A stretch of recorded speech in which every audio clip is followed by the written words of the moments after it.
모든 사람들이 유령을 본 것처럼 얼어붙었습니다. 분명히 식물인간 상태라던 그녀가, 분명히 움직일 수 없다던 그녀가 어떻게 스스로 휠체어를 굴리며 나타난 걸까요? 오늘 이 자리에서 밝혀질 진실은 단순한 불륜이나 재산 다툼이 아닙니다. 이건 죽음에서 살아 돌아온 한 여인의 복수극입니다. 윤미정, 56세. 그녀는 전통 한과 명가 청년당의 대표이자 전국에서 인정받는 한과 명장이었다. 청년당은 할머니 때부터 3대째 이어온 가업으로 인사동 골목 깊숙한 곳에 자리한 이 작은 가게는 지역의 상징이자 한국 전통을 지켜내는 보물이었다. 미정은 늘 고급스러운 한복을 곱게 차려입고 각종 방송 프로그램에 출연했다. KBS 아침마당, MBC 생방송 오늘 아침 등에서 전통을 지키는 여인으로 소개되며 시청자들의 존경을 받았다. 그녀의 섬세한 손끝에서 탄생하는 약과와 다식, 정과는 입에 넣는 순간 어린 시절의 추억을 불러일으켰다. 명절이면 청년당 앞에는 긴 줄이 늘어섰고 해외에서도 주문이 들어올 정도였다. 겉으로 보기에 그녀의 인생은 흠잡을 데 없었다. 남편 김승호는 서울 강남의 유명한 변호사 사무소를 운영하는 성공한 법조인이었고 딸 윤서연은 미국 하버드 대학원에서 경영학을 전공하고 있었다. 강남의 고급 주택가에 위치한 그들의 저택은 언제나 완벽했다. 정원의 매화나무부터 거실의 고가구까지 모든 것이 품격 있게 배치되어 있었다. 하지만 그녀의 마음 한켠에는 오래전부터 설명할 수 없는 불안이 자리 잡고 있었다. 집에서 자꾸만 이상한 사고가 일어났기 때문이었다. 작년 봄에는 거실의 크리스털 샹들리에가 갑자기 떨어져 그녀가 앉던 소파를 덮쳤고 여름에는 2층으로 올라가던 대리석 계단이 갑자기 미끄러워져 넘어질 뻔했다. 가을에는 주차장에서 차를 빼려는데 브레이크가 말을 듣지 않아 담벼락을 들이받기도 했다. 미정은 혹시 누군가 자신을 해치려는 게 아닐까 막연한 두려움에 휩싸이곤 했다. 하지만 남편은 신경 쓰지 마, 단순한 우연이야라며 대수롭지 않게 넘겼고 그녀 역시 자신이 지나치게 예민한 것일지도 모른다고 생각했다. 그 두려움의 정체는 곧 드러났다. 남편 김승호는 이미 3년 전부터 홍대 근처 한 작은 카페의 여주인 박지영과 불륜 관계를 이어오고 있었던 것이다. 지영은 20대 후반의 젊고 아름다운 여성으로 승호보다 20살이나 어렸다. 그가 미정과 결혼한 이유조차 사랑이 아닌 청년당의 명성과 그녀 가문의 재산 때문이었다. 카페 라떼라는 이름의 그 작은 카페는 홍대 뒷골목에 숨어 있었다. 빈티지한 인테리어와 은은한 재즈 음악이 흘러나오는 이곳에서 승호와 지영은 매주 화요일과 목요일 저녁마다 만났다. 미정이 청년당에서 늦게까지 일하는 날을 노린 것이었다. 어두운 카페 구석, 창밖 네온사인이 깜빡이는 자리에서 그들은 은밀히 속삭였다. 조금만 더 참아, 지영아. 청년당만 우리 손에 들어오면 다 끝이야. 그 집안 재산이 얼마인 줄 아니? 승호의 목소리는 냉정했다. 미정이가 언젠가는 사고를 당할 거야. 나이도 많은데 한과 만들다가 실수하면 얼마든지 일어날 수 있는 일이지. 지영은 불안한 표정으로 물었다. 정말 괜찮을까요? 만약 들키면. 들킬 리 없어. 내가 변호사인 걸 잊었나? 모든 건 자연스럽게 사고로 처리될 거야. 승호는 겉으로는 다정한 가정인의 모습이었다. 매일 아침 미정에게 오늘도 수고해라며 이마에 키스하고 저녁에는 많이 힘들었지 라며 어깨를 주물러 주었다. 하지만 속으로는 아내의 몰락을 기다리는 냉혈한이었다. 심지어 딸 서연에게 보내는 유학비마저 미정 몰래 청년당 계좌에서 빼내고 있었다. 2024년 10월 15일 청년당 창립 50주년 기념 행사 날이었다. 오후 3시부터 시작된 행사에는 200명이 넘는 하객들이 참석했다. 한복을 입은 전통 공예장인들, 방송국 PD와 기자들, 정치인들까지 모여 축하했다. 미정은 화려한 자주색 한복을 입고 환한 미소로 인사를 나누었다. 청년당이 50년간 전통을 지켜올 수 있었던 것은 여러분들의 사랑과 관심 덕분입니다. 미정의 인사말에 박수가 쏟아졌다. 1층 전시장에서는 청년당의 역사를 보여주는 사진전이, 2층에서는 전통안과 시연이 진행되었다. 오후 5시경 행사가 절정에 달했을 때였다. 미정은 2층에서 1층으로 내려가려고 본가의 좁은 나무 계단을 걷고 있었다. 그 순간 뒤에서 누군가 그녀를 강하게 밀었다. 아, 짧은 비명과 함께 미정은 15개의 계단을 굴러 떨어졌다. 한복 치마가 펄럭이며 그녀의 몸이 계단을 굴렀고 마지막 계단에서 머리를 강하게 부딪혔다. 어머, 사장님. 119 빨리. 사람들이 아우성쳤다. 피가 흘러나오는 미정의 머리 주변으로 사람들이 몰려들었다. 남편 승호는 뒤늦게 나타나 여보, 정신 차려. 라며 연기했지만 그의 눈빛은 차갑기만 했다.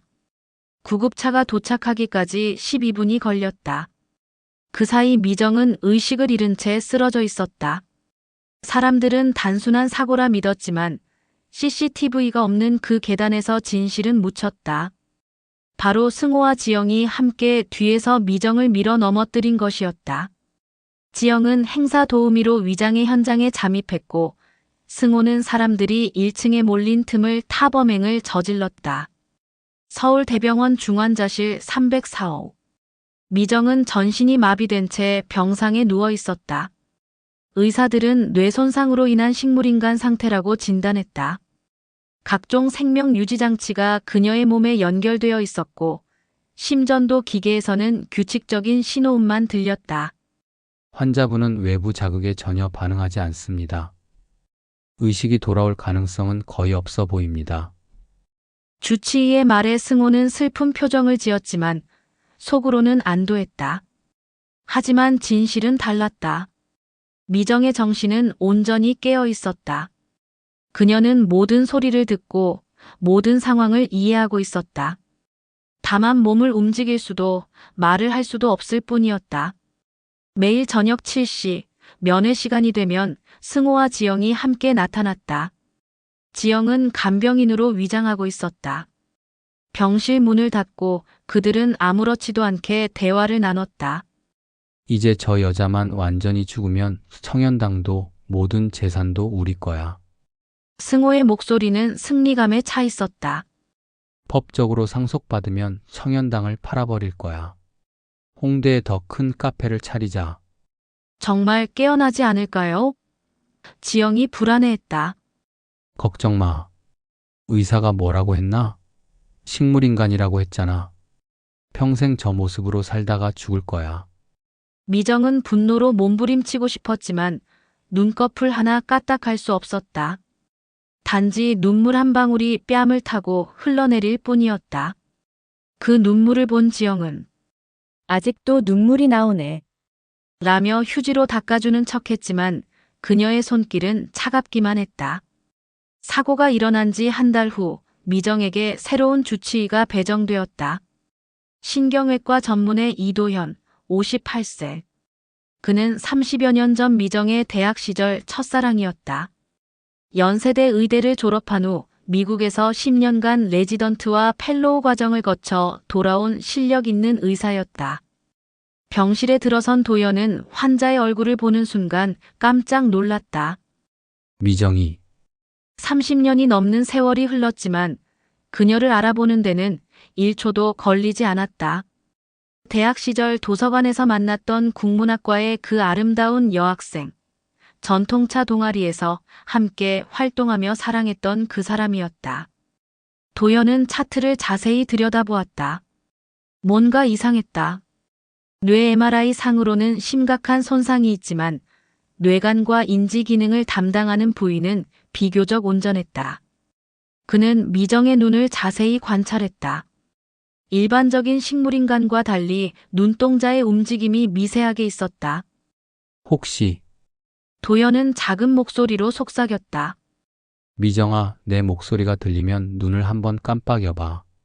순간 미정의 눈꺼풀이 거의 감지되지 않을 정도로 살짝 움직였다. 도연의 심장이 뛰기 시작했다. 정말 깨어있는 거야? 그날부터 도연은 미정을 몰래 치료하기 시작했다. 간병인이 없는 새벽 시간, 야간 근무를 자처해 그녀를 돌보았다. 손가락 마사지, 근육 자극 치료, 그리고 무엇보다 끊임없는 대화. 미정아, 포기하지 마. 내가 널 다시 일으켜 세워줄게. 2주 후 미정의 오른쪽 새끼손가락에서 미세한 움직임이 감지되었다. 도연은 그녀와의 소통 방법을 고안했다. 예스는 한 번, 노는 2번 손가락을 움직이는 것으로 정했다. 드디어 둘만의 비밀 대화가 시작된 것이다. 미정은 여전히 마비 상태인 척 연기하면서 도연의 도움으로 작은 휴대폰을 침대 밑에 숨겼다. 녹음 기능을 이용해 승호와 지영의 대화를 증거로 수집하기 시작했다.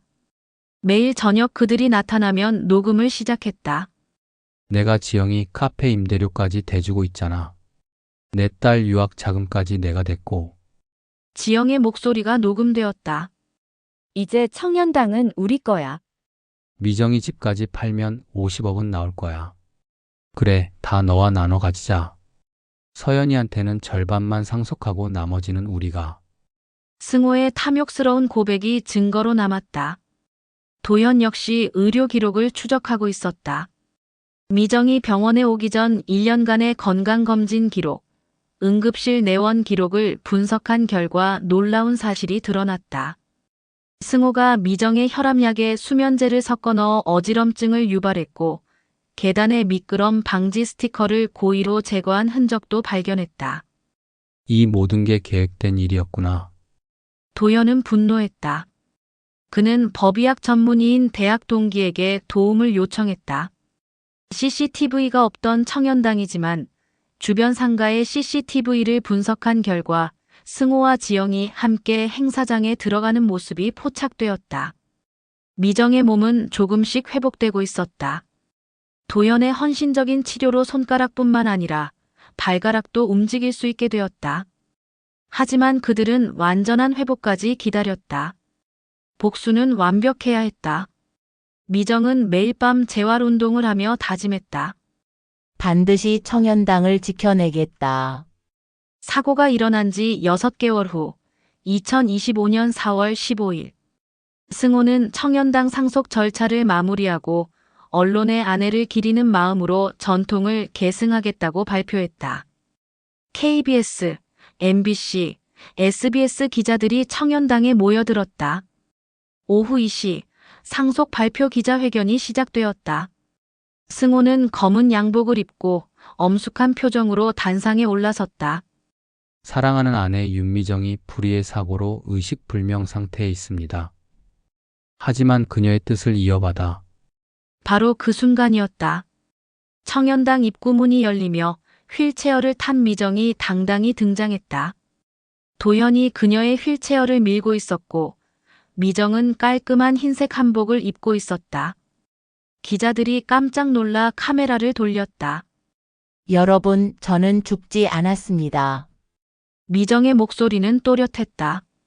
승호의 얼굴이 새하얘졌다. 그리고 제가 어떻게 이렇게 되었는지, 누가 저를 계단에서 밀어 떨어뜨렸는지 모든 걸 알고 있습니다. 미정은 준비해온 녹음 파일을 틀었다. 승호와 지영의 대화가 생생하게 재생되었다. 청년당만 우리 손에 들어오면, 저 여자만 완전히 죽으면. 기자들이 술렁였다. 도연은 의학적 증거를 제시했다. 환자는 의식이 완전히 살아 있었습니다. 모든 상황을 기억하고 있습니다. 순간 현장은 충격에 휩싸였다. 숨어있던 경찰들이 나타나 승호와 지영을 체포했다. 살인미수 혐의로 체포합니다. 승호는 끝까지 부인했지만 증거는 명확했다. 지영은 그 자리에서 무너져 울음을 터뜨렸다. 플래시가 터지는 가운데 미정은 조용히 미소 지었다. 6개월간의 고통이 마침내 끝나는 순간이었다. 서울중앙지방법원에서 열린 재판은 전국적인 관심을 모았다. 승호는 살인미수, 보험사기, 재산횡령 등 여러 혐의로 12년형을 선고받았다. 지영은 공동정범으로 5년형이 확정되었다. 법정에서 승호는 미안하다는 말 한마디 없이 고개를 숙이고 있었다. 판결이 난 후 미정은 기자들에게 말했다. 저는 용서할 수 없습니다. 하지만 이제 미움보다는 청년당을 지키는 일에 집중하고 싶습니다. 석 달 후 미정은 휠체어에서 벗어나 지팡이를 짚고 걸을 수 있게 되었다. 청년당 재개업 소식이 전해지자 전국에서 응원의 메시지가 쏟아졌다. 오프닝 행사에는 200명이 넘는 사람들이 참석해 축하해 주었다. 가장 감동적인 순간은 딸 서연이 미국에서 돌아왔을 때였다. 엄마, 정말 미안해요. 제가 더 자주 연락했어야 했는데. 모녀는 청년당 앞에서 뜨겁게 포옹하며 눈물을 흘렸다. 서연은 대학원을 휴학하고 어머니 곁에서 청년당을 함께 운영하기로 했다. 도연은 여전히 미정의 주치의로 남아 있었다. 병원 일을 마치고 나면 청년당에 들러 전통차를 마시며 대화를 나누었다. 고마워, 도연아. 네가 아니었다면 천만에 당연한 일을 했을 뿐이야. 어느 봄날 저녁 청년당 마당에서 매화꽃이 피어나고 있었다. 미정은 한복을 입고 새로 만든 약과를 정성스럽게 포장하고 있었다. 죽은 듯 버려졌던 여인은 마침내 일어나 세상 누구보다 강한 여인으로 다시 태어났다. 그리고 그녀의 곁에는 진정한 사랑과 가족이 함께하고 있었다.